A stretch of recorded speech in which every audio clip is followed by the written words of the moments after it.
Boa tarde, gente. Que alegria imensa estar com vocês nem imaginam.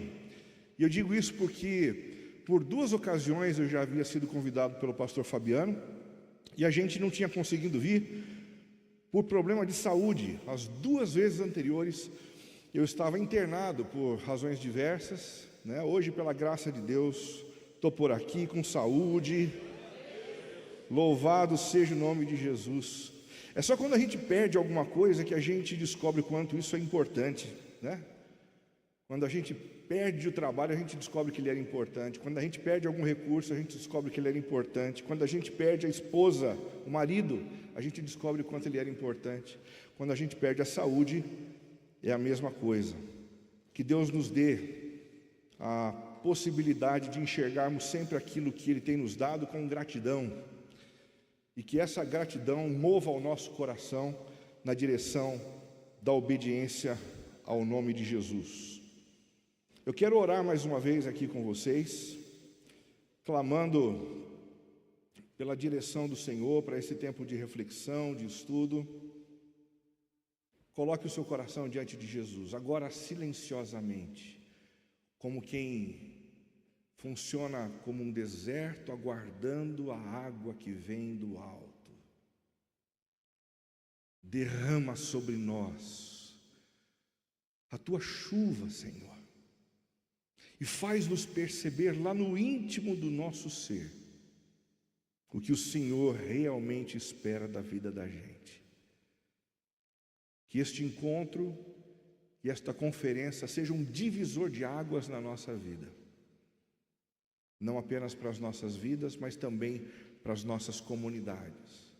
Porque queremos ver pessoas sendo alcançadas pelo Senhor e as realidades mais adversas ao nosso redor sendo transformadas pela graça de Jesus.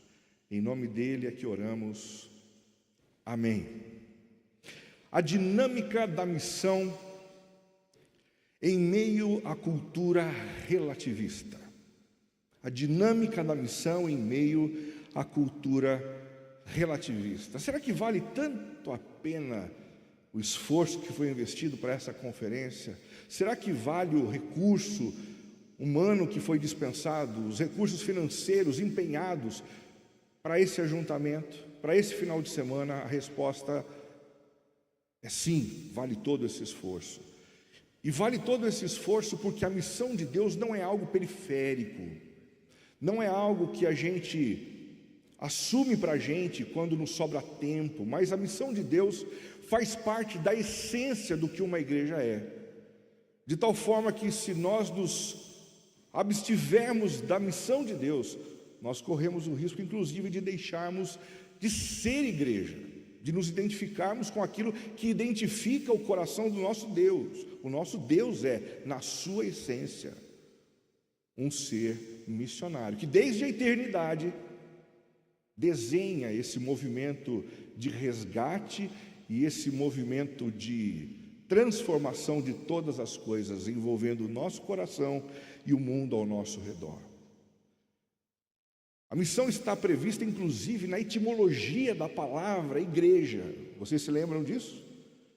A palavra igreja significa literalmente chamados para fora, ou seja, nós todos fomos atraídos até a cruz de Cristo para formarmos um povo, não apenas para nos beneficiarmos da graça da salvação, do privilégio de recebermos o Espírito Santo que aquece os nossos corações e traz sentido para as nossas vidas, mas fomos chamados para fora, para vivermos em função das realidades que precisam ser mudadas lá no ambiente de trabalho, lá na faculdade, na vizinhança e em tantos lugares por onde a gente passa a semana inteira.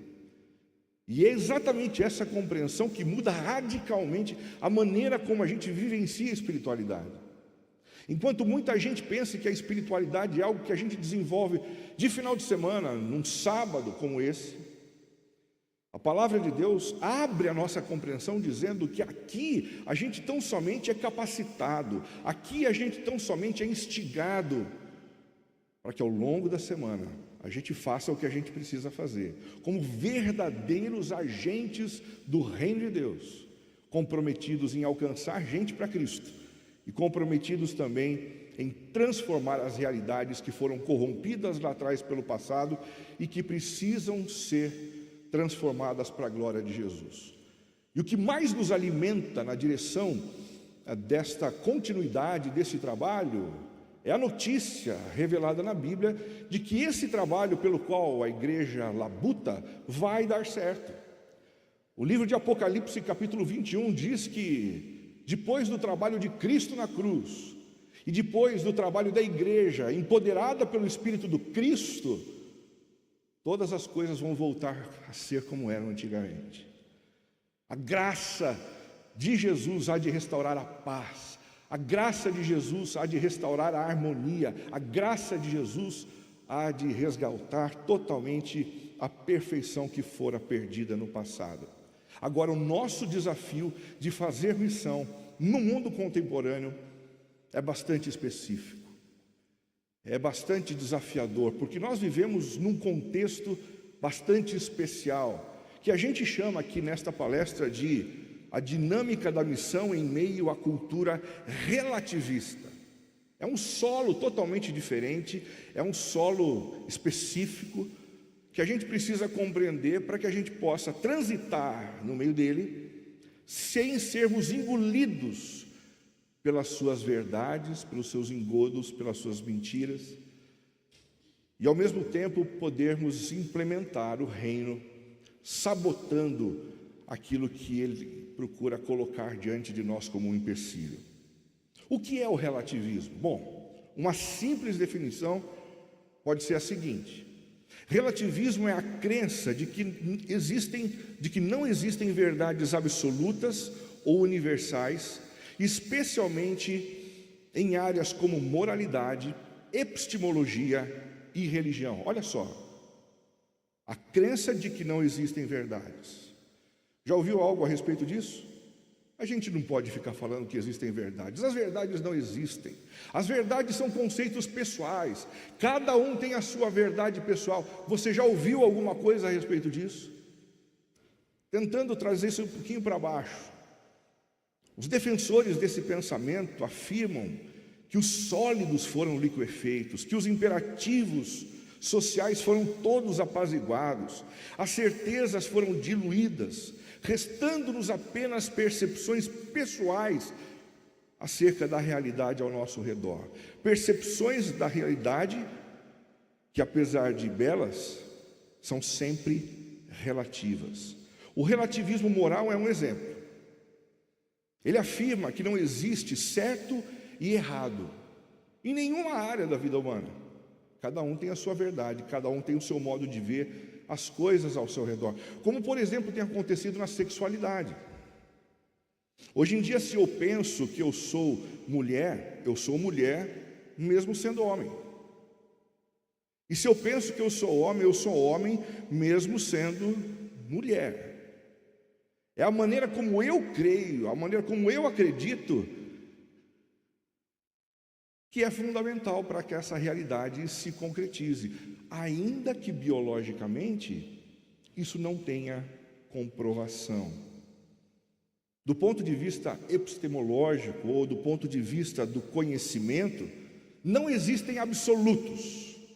Se eu creio que a Terra é redonda, a Terra é redonda. Se outro diz que a Terra é plana, a Terra é plana. E o que rege a decisão a respeito disso? No contexto relativista, a minha opinião. Basta eu ter uma ideia, basta eu ter um pensamento que ele se torna verdadeiro para mim. E ninguém tem o direito de me dissuadir disso. O relativismo religioso também é algo que pode ser percebido ao nosso redor. Se eu acho que o caminho é Jesus, o caminho é Jesus. Mas se eu acho que o caminho é Maomé, o caminho também é Maomé.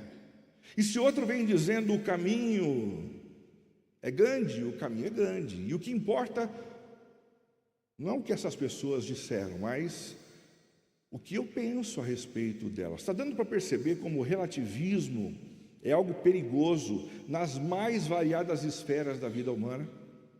É perigoso no que diz respeito à nossa moralidade, é perigoso no que diz respeito à epistemologia, ao desenvolvimento do pensamento humano, e é complicado também na hora de nós desenvolvermos a nossa espiritualidade.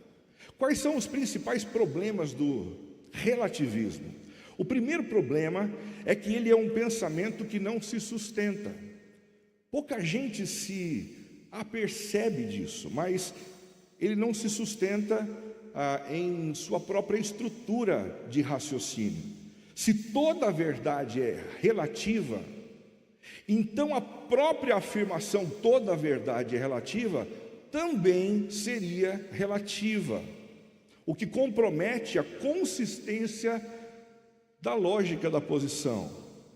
Em segundo lugar, ele é um pensamento que não permite julgamento moral. Ele é complicado por conta disso também.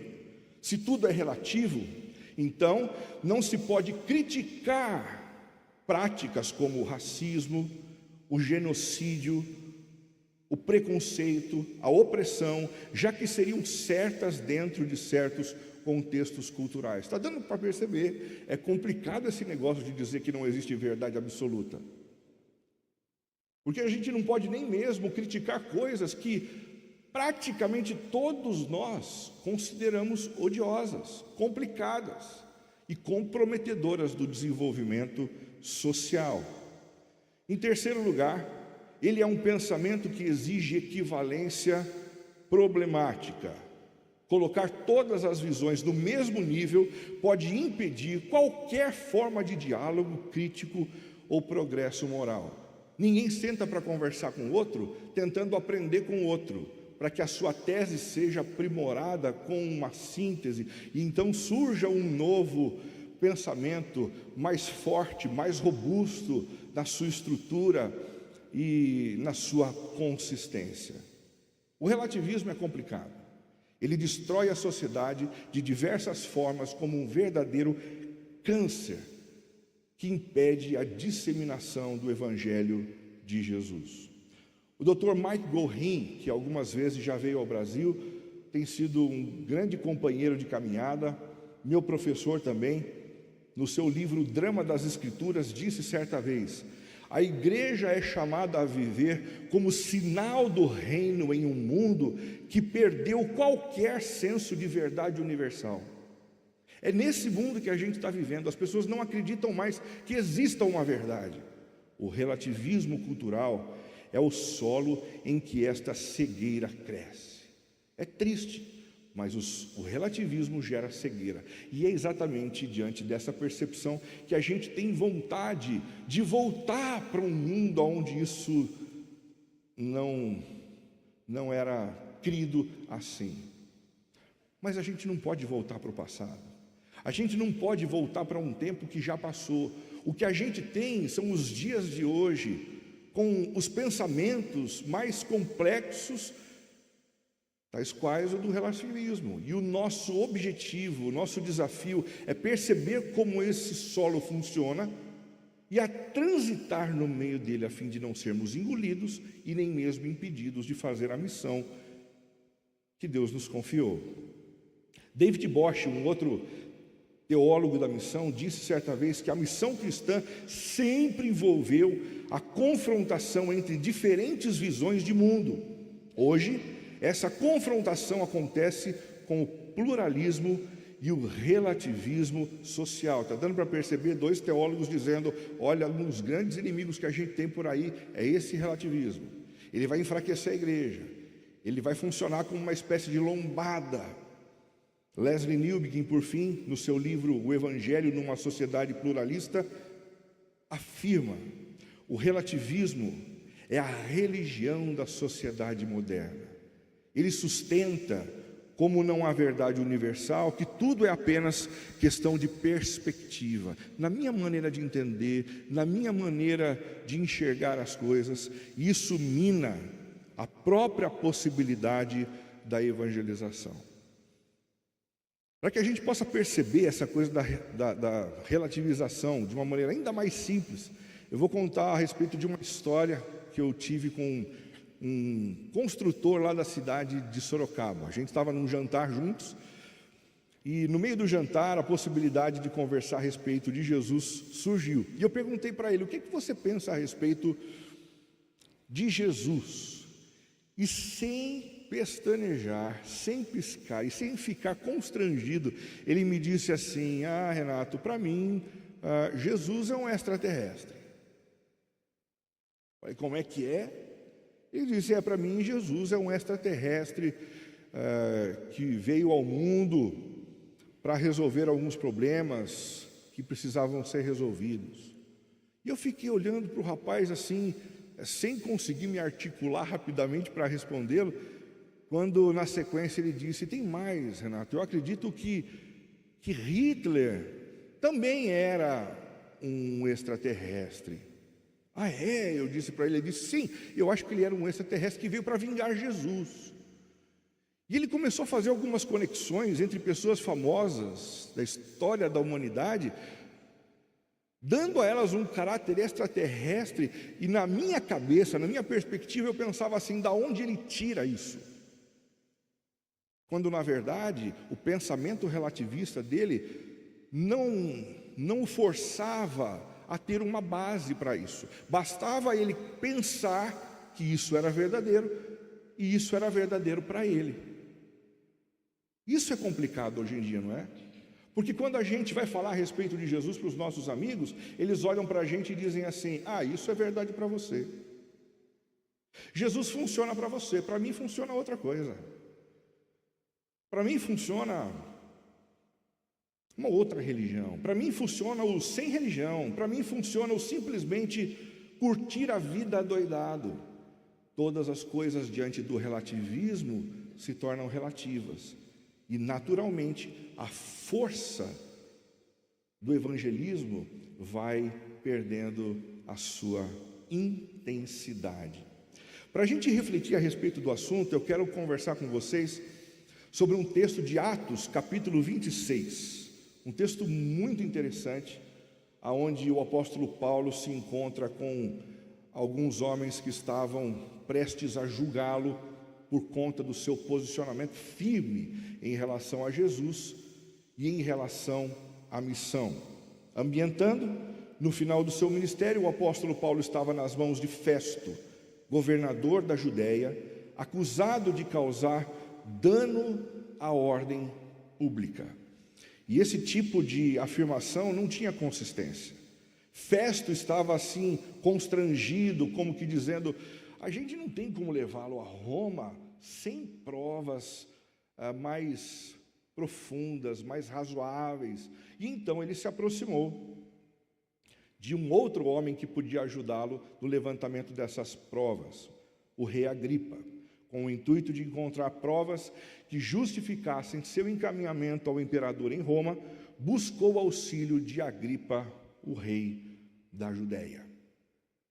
Aí a gente entra no texto. Preste atenção, eu tenho certeza que você vai ser envolvido pela leitura do texto. Então Agripa disse a Paulo: você tem permissão para falar em sua defesa. Chegou o seu momento, o tribunal está aberto, defenda-se, Paulo. Você é um causador de problemas, você é um arruaceiro. Que tipo de pensamentos vem rondando a sua mente para fazer de você esse verdadeiro tagarela que você acabou se tornando? A seguir, Paulo fez um sinal com a mão e começou a sua defesa.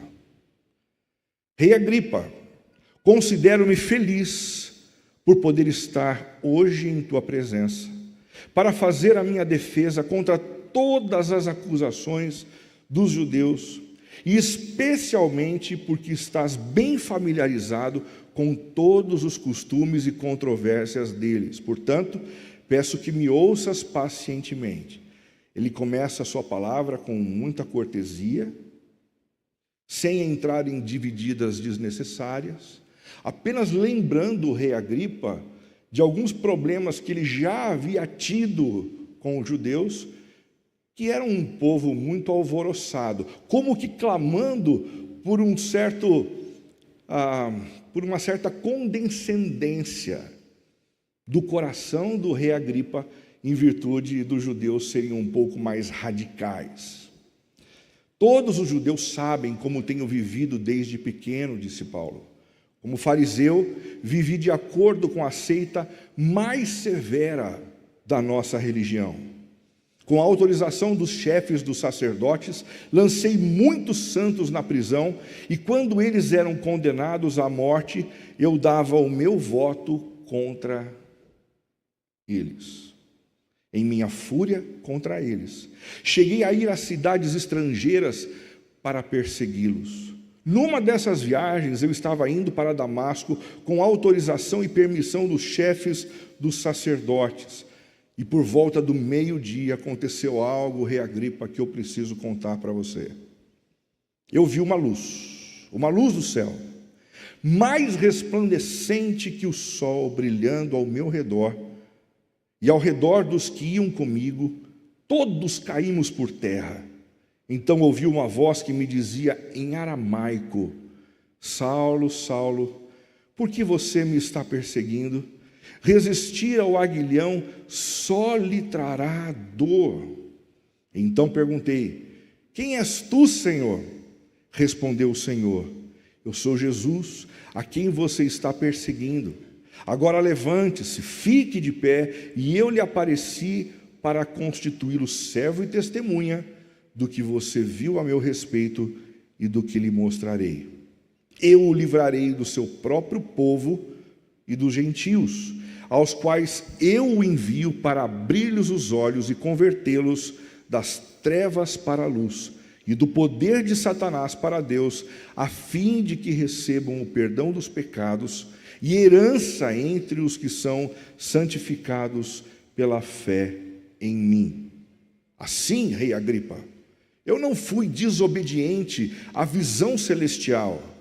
Preguei em primeiro lugar aos que estavam em Damasco, depois aos que estavam em Jerusalém e em toda a Judéia, e também aos gentios, dizendo que se arrependessem e voltassem para Deus, praticando obras que mostrassem o seu arrependimento. Por isso, os judeus me prenderam no pátio do templo e tentaram matar-me.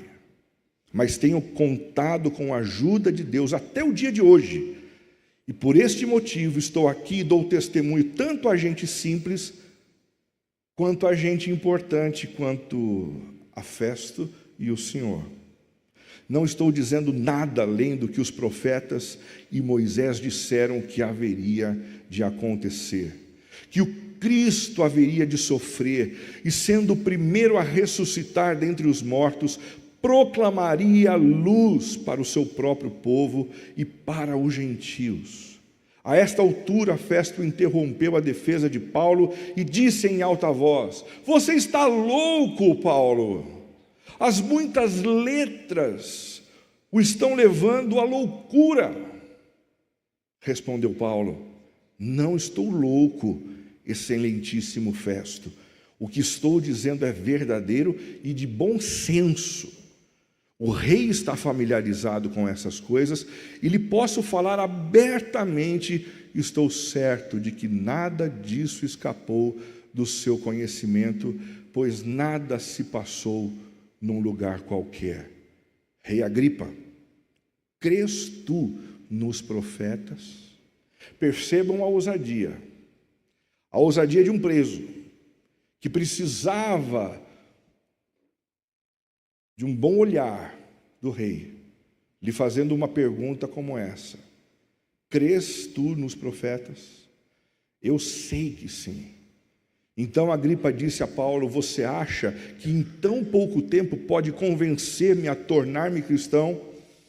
Paulo respondeu: em pouco ou em muito, peço a Deus que não apenas tu, mas todos os que hoje me ouvem se tornem como eu, discípulo de Cristo, salvo pela graça, menos estas algemas.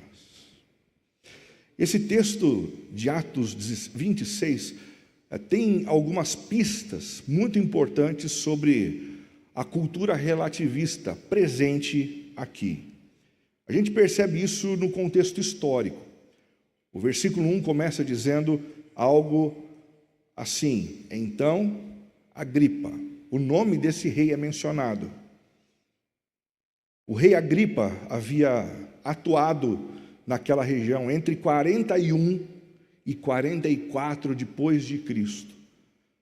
E esse período estava dentro de um período maior, que era o período de 27 a 180 depois de Cristo, conhecido como a Pax Romana, um ambiente onde os romanos conseguiram fazer com que coexistissem diferentes povos, com diferentes governos, com diferentes religiões. E isso, em grande parte, dependia da relativização de conceitos absolutos. De um lado, os romanos abriam mão de parte das suas verdades. Do outro, os judeus.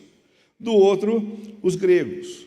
E abrindo mão de um pouquinho da verdade, e aqui e ali eles conseguiam viver bem uns com os outros. Bom, pelo menos do ponto de vista humano. A segunda evidência da cultura relativista nesse texto é a abertura para o diálogo que a gente tem no versículo 1 também. Então, Agripa disse: você tem permissão para falar. Essa cultura do relativismo, ela diminui sim o valor de tudo que é dito, mas ao mesmo tempo ela dá microfone, ela dá voz, ela dá chance das pessoas se expressarem. E isso não deixa de ser positivo, não é verdade? Porque em outros momentos históricos, as pessoas se fechavam para toda e qualquer novidade, sentiam como que comichões no ouvido, quando aquilo que era ensinado não fazia parte daquilo que a tradição trazia para eles. Pode falar, Paulo.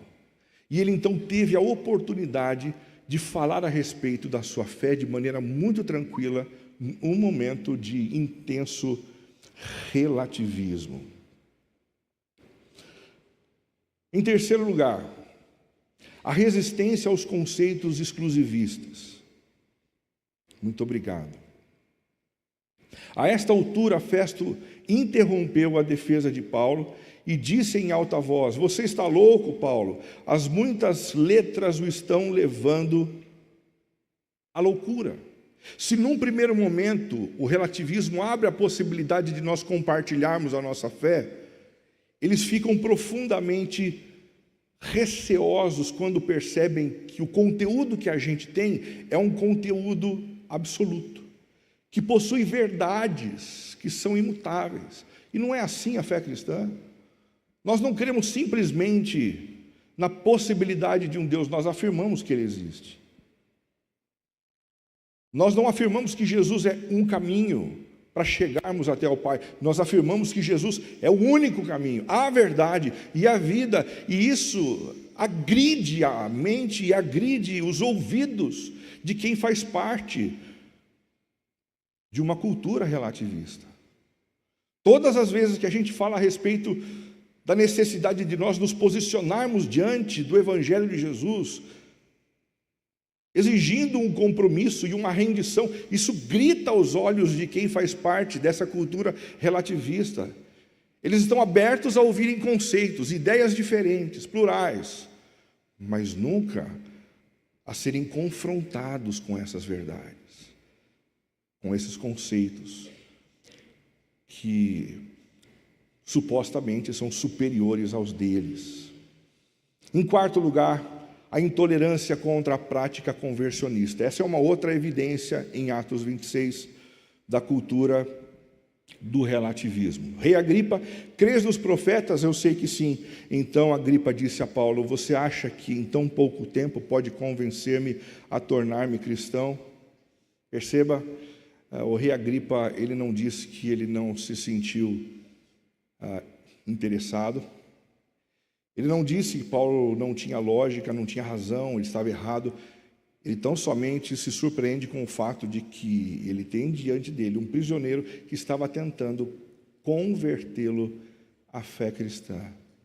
Você acha que você vai conseguir fazer isso, rapaz? Num mundo repleto de relativismo como o nosso, que mundo você vive? Em que conceitos você crê?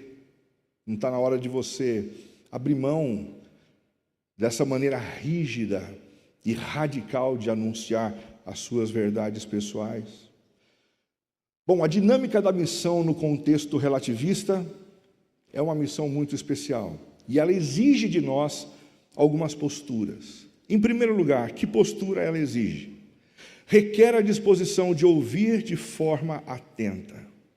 O versículo 1 diz assim: então Agripa disse a Paulo: você tem permissão para falar. E tão somente depois de Agripa ter falado é que Paulo abre a sua boca também. Tudo começa com a nossa disposição de ouvir. Tudo começa com a nossa disposição de ouvir.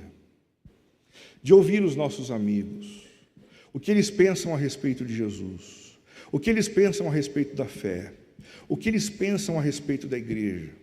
Eu acredito que muito da dificuldade que a gente tem hoje em dia de emplacar no evangelismo, no trabalho tão caro que é a conversão dos nossos amigos, com a nossa dificuldade de ouvirmos primeiro. Nós sempre nos aproximamos das pessoas como quem tem um copo cheio dentro do peito, que precisa ser derramado diante do outro, sem darmos a oportunidade do outro se derramar primeiro, para que depois haja espaço dessa outra pessoa receber a mensagem que a gente tem para oferecer. E hoje em dia a gente não está nem um pouco disposto a isso, né? A ouvir primeiro, ouvir primeiro, ouvir primeiro. Há um tempo atrás, na igreja em que eu pastorei, eu tive a oportunidade de encontrar com um rapaz que foi pela primeira vez, e ele acabou se identificando com algumas imagens que nós colocamos na hora das músicas, e ele disse assim: pastor, quem foi que preparou esses slides? Eu disse: fui eu. Ele disse: eu nunca imaginei que eu pudesse ver essas imagens que me caracterizam e caracterizam o meu grupo social, apresentadas num telão. Fiquei muito curioso a respeito disso. Será que a gente poderia conversar um pouquinho? Eu disse: claro. Eu imaginei que ele quisesse conversar naquela hora, mas ele marcou no dia seguinte e a gente foi para um café. E quando eu sentei, ele imediatamente começou a falar, assim, rasgando o coração, sobre o que ele pensava sobre Deus, sobre a igreja. Ele foi falando das suas dores, das suas lutas, dos seus preconceitos. Como é que pode um Deus permitir tanto sofrimento no mundo? Como é que pode uma igreja ser responsável pelo sofrimento de tanta gente? Responsável por guerras, responsável por intrigas? Como é que pode uma igreja ser responsável pelo desvio de recursos públicos, extorquir dinheiro de população pobre, tantas outras coisas? Foram minutos a fio ali ouvindo alguém colocando os problemas do seu coração com relação a Deus e com relação à igreja.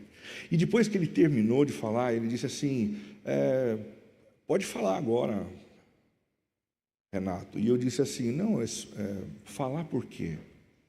Eu sinceramente me sinto satisfeito, porque você foi ontem na igreja e me ouviu sem perguntar nada. Hoje eu me dou por satisfeito. Eu vim aqui para te ouvir. Eu queria saber o que estava no seu coração. E para mim isso é muito importante. Eu quero colocar essas palavras no meu coração, quero pensar nelas, quero passar a noite orando sobre o que você disse. O que você disse para mim é importante. Aí quando eu disse que eu não ia falar nada, ele disse: mas Renato, eu quero que você fale. Está dando para perceber como, quando a gente ouve com qualidade, a gente abre oportunidades para que o outro também deseje nos ouvir. Talvez os nossos vizinhos não queiram nos ouvir porque nós nunca paramos para ouvi-los. Talvez os nossos companheiros de escola, de universidade, não demonstrem abertura para nos ouvir e ouvir a respeito da nossa fé em Jesus, porque nós não demonstramos disposição de ouvi-los. Abra os seus ouvidos, pacientemente, não lide com a evangelização como se ela fosse uma corrida de 100 metros rasos, e como se a gente precisasse resolver tudo num encontro só, numa conversa só. Tenha calma, tenha paciência. A mesma paciência que a gente viu Jesus demonstrando com os discípulos dele.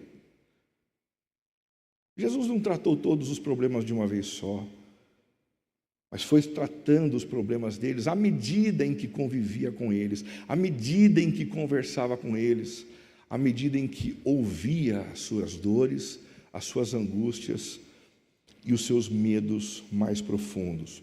Um teólogo chamado Lee Beach, certa vez disse o seguinte: o evangelismo no contexto pós-cristão, e por que não dizer relativista, não começa com a boca.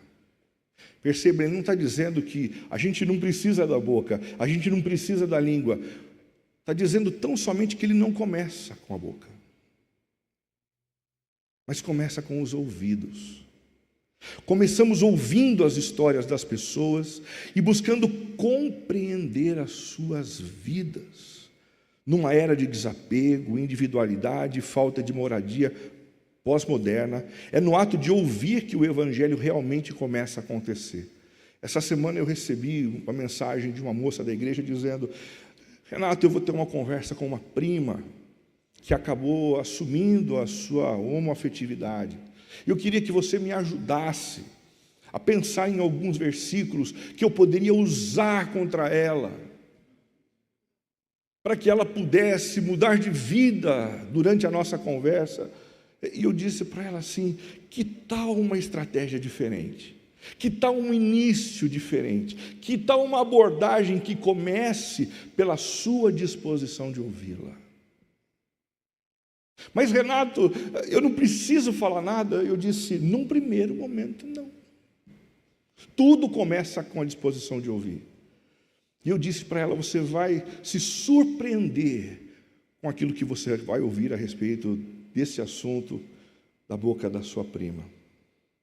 Às vezes a gente acha que pessoas fazem a opção pelo pecado, fazem a opção por aquilo que desagrada o coração de Deus, mas quando a gente para ouvi-las, a gente percebe que muitas delas foram jogadas para esse lugar por força do abuso, por força da radicalidade, por força do legalismo.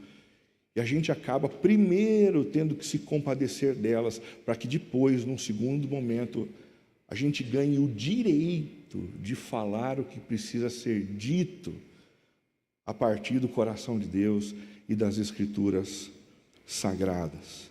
Ouvir não é simplesmente um ato pré-evangelístico de construção de relacionamento, nem algo que devemos fazer para ganhar credibilidade e podermos chegar ao verdadeiro objetivo de dizer às pessoas o que sabemos que elas precisam ouvir.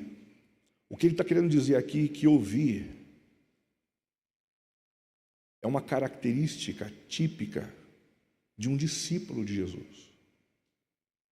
É mais do que uma estratégia. Discípulos são pessoas que ouvem. Discípulos são pessoas que ouvem. Vocês estão lembrados daquilo que aconteceu com os 2 discípulos que voltavam para Emaús depois da morte de Jesus? Jesus ressuscitou dos mortos, foi até eles, e eles não perceberam a presença de Jesus. E Jesus pergunta para eles: por que vocês estão assim, tão entristecidos e cabisbaixos? E eles começam um discurso dizendo: só você não sabe o que aconteceu nesses últimos dias. E eles gastam um tempo enorme abrindo o coração deles e falando a respeito das desilusões que eles tiveram com relação a Jesus. E Jesus foi ao lado deles,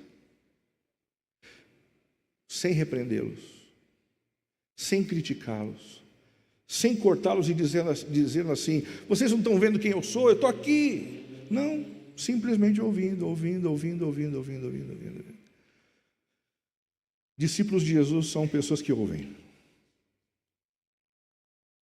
que não se precipitam em falar.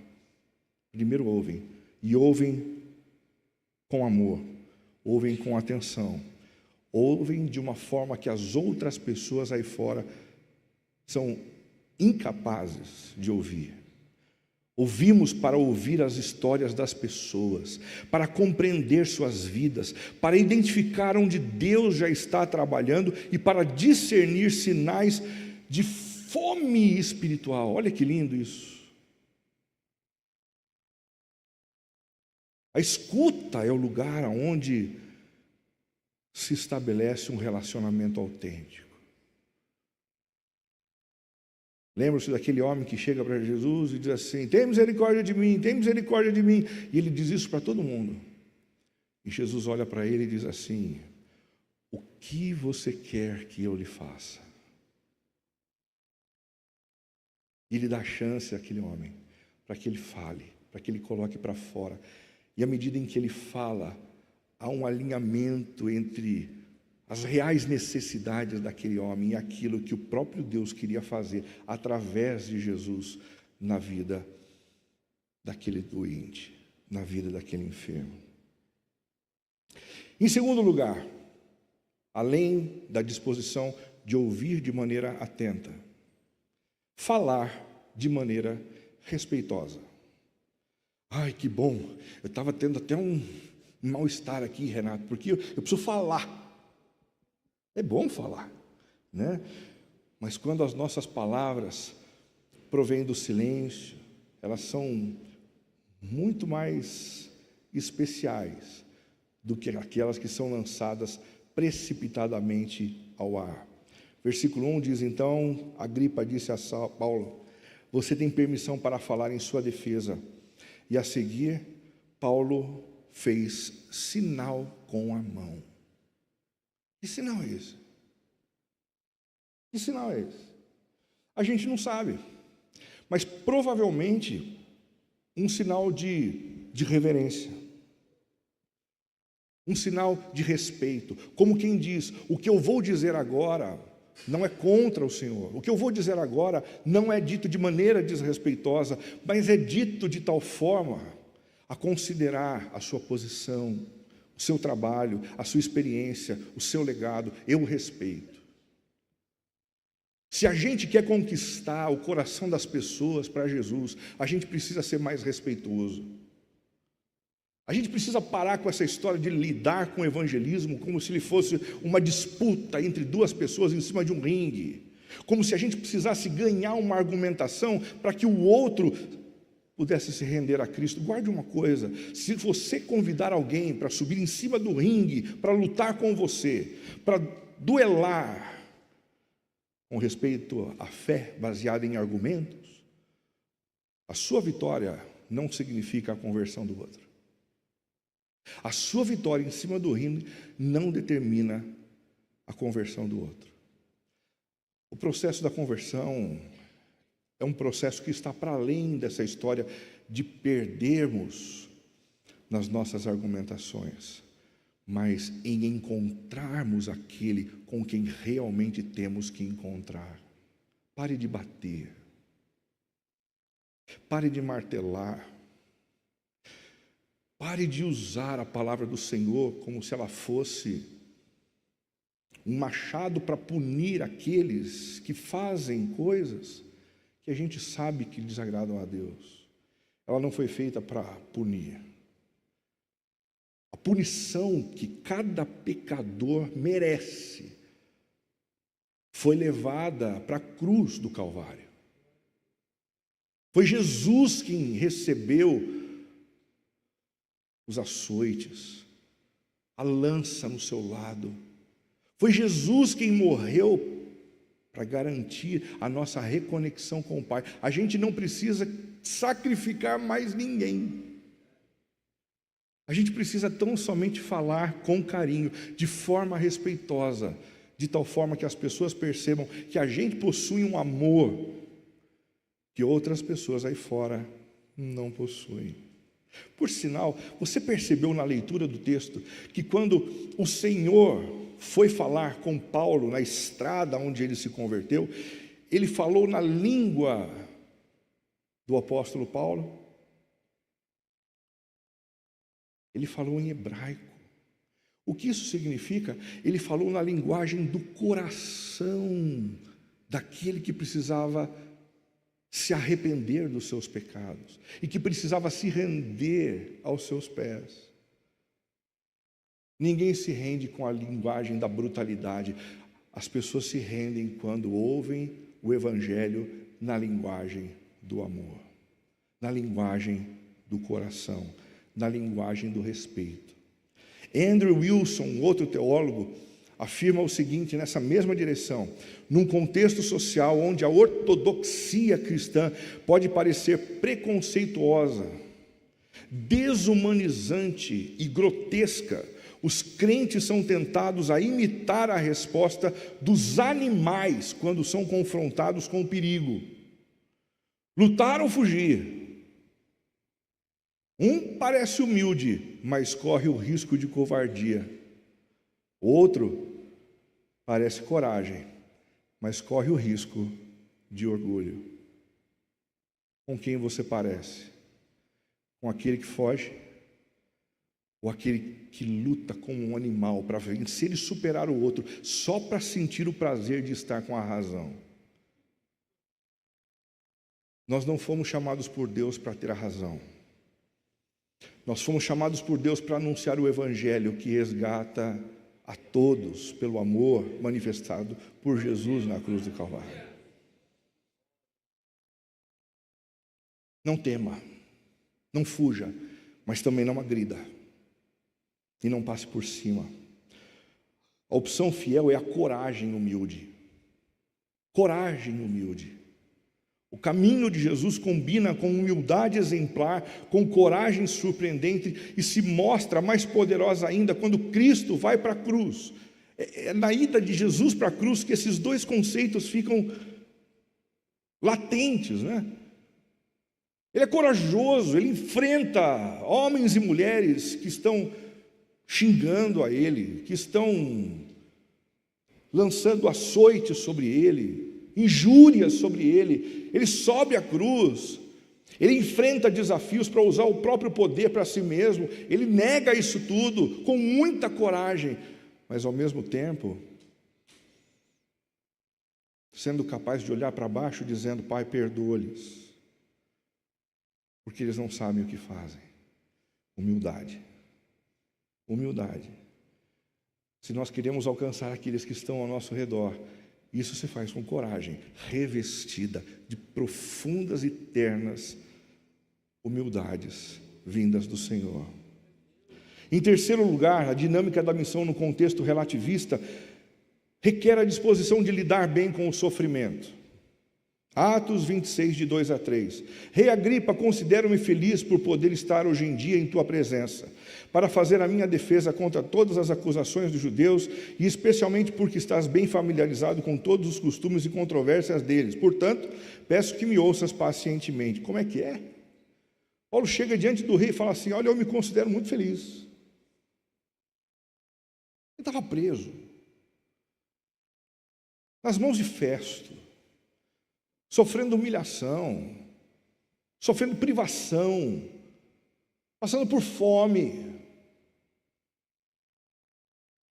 E ele se considera feliz. Isso não significa nem de longe que ele está passando por cima dos seus sentimentos, mas isso significa de maneira muito bonita que para ele o mais importante não lhe foi tirado naquele instante, naquele momento. O Deus que habitava no seu coração. É como se Paulo estivesse dizendo, através da sua postura: tudo pode me ser tirado. Os bens, os amigos, os privilégios, o nome. Ainda assim, eu tenho tudo o que eu preciso ter, porque tudo o que eu preciso ter é Jesus dentro do meu coração. É exatamente esse tipo de percepção que a cultura relativista não consegue entender. Sabe por quê? Porque as opiniões relativistas deles não geram a satisfação que somente Cristo gera. Por isso, se tiver que chorar no meio das suas dores, chore. Se tiver que lamentar, lamente. Tudo isso faz parte da fé cristã. Mas nunca se apresente em desespero diante de alguém e você deseja levar a Cristo. Porque você não precisa de desespero. Você possui tudo o que você precisa. Você já tem a Jesus. Eu e você já temos a Jesus. E Jesus não pode nos ser tirado. O ladrão vem para roubar, matar e destruir, mas ele não rouba de nós a presença gloriosa de Jesus. E quando nós nos apresentamos felizes diante daqueles a quem queremos alcançar com o Evangelho, eles percebem que o que a gente tem, eles não têm, e nenhuma outra pessoa do mundo inteiro possui, além daqueles que são discípulos de Jesus. Em quarto lugar, a dinâmica da missão no contexto relativista requer a disposição de compartilhar nosso testemunho. Por volta do meio-dia, ao rei, estando eu a caminho, vi uma luz do céu, mais resplandecente que o sol, brilhando ao meu redor e ao redor dos que iam comigo. Todos caímos por terra. Então ouvi uma voz que me dizia em aramaico: Saulo, Saulo, por que você está me perseguindo? Resistir ao aguilhão só lhe trará dor. Perceba que ele começa falando do seu testemunho pessoal. Evangelizar no meio de uma cultura relativista requer que a gente vá para além de conceitos. Quando a gente começa falando das nossas experiências, eles levam a sério aquilo que a gente está falando, porque as experiências são importantes para os relativistas. Portanto, conte a sua história com Deus para eles. Que histórias você tem com Deus que você poderia contar aos seus amigos essa semana? Histórias bonitas de encontro, de conversa, de diálogo, de satisfação, de cura, de intervenção, de aconchego, de perdão. Conte as suas histórias com Deus. É imprescindível que isso aconteça. John Stott diz que testemunho não é sinônimo de autobiografia. Quando estamos realmente testemunhando, não falamos de nós mesmos, mas de Cristo. Essa é a única observação. Cuidado para não fazer de você o herói das suas próprias histórias. Porque quando a gente começa a contar as nossas histórias com Cristo, às vezes a gente conta como se o herói fôssemos nós. Esse não é o objetivo. Só existe um herói nessa história. Esse herói é Jesus. E as nossas histórias precisam apontar para o Deus glorioso que morreu numa cruz por nós. Mas a gente não deve parar nas histórias. As histórias são introdutórias. No mundo relativista, nós devemos ter a disposição de anunciar o Evangelho corajosamente. As nossas histórias com Deus são a porta de entrada, mas o Evangelho precisa ser explicitado de maneira clara. Versículo 23, que o Cristo haveria de sofrer e, sendo o primeiro a ressuscitar dentre os mortos, proclamaria luz para o seu próprio povo e para os gentios. A morte e a ressurreição de Jesus não pode faltar no nosso anúncio. Não basta que a gente conte histórias estonteantes, de milagres, de curas. Se a gente não apontar a cruz, a gente não apontou a coisa mais importante. Romanos 1,16 diz que o Evangelho é o poder de Deus para a salvação de todo aquele que crê. O poder não está no pregador, o poder não está nas nossas histórias, o poder não está nos nossos argumentos, o poder está no Evangelho. Anuncie que um dia Jesus deu o passo mais maravilhoso na direção dos seus amigos. Ele morreu por eles numa cruz, pagando os pecados deles para que eles pudessem ser ouvidos pelo Senhor. Proclame em alto e bom tom que 3 dias depois Jesus ressuscitou dos mortos. E o poder da ressurreição de Jesus tem atuado nas nossas vidas, nos transformando e transformando todo mundo ao nosso redor. Essa é a grande notícia. Esse é o Evangelho que transforma a tudo e a todos. Em sexto lugar, a dinâmica da missão no contexto relativista requer a disposição de suportar ofensas mansamente. Quando o pessoal começar a ouvir a gente falar de Jesus como o caminho, a verdade e a vida, sem o qual a gente não pode chegar até Deus, as resistências vão aparecer, porque o mundo é relativista. A esta altura, Festo interrompeu a defesa de Paulo e disse em alta voz: você está louco, Paulo. As muitas letras o estão levando à loucura. Respondeu Paulo: eu não estou louco, excelentíssimo Festo. O que eu estou dizendo é verdadeiro. No meio de uma cultura relativista, ele está dizendo assim: o que eu estou dizendo é a mais absoluta verdade. Gente, isso aqui é sensacional. Sabe por quê?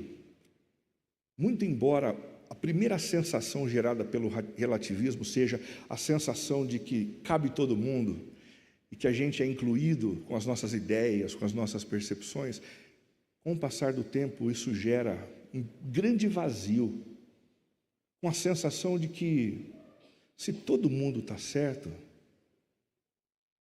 ninguém está errado.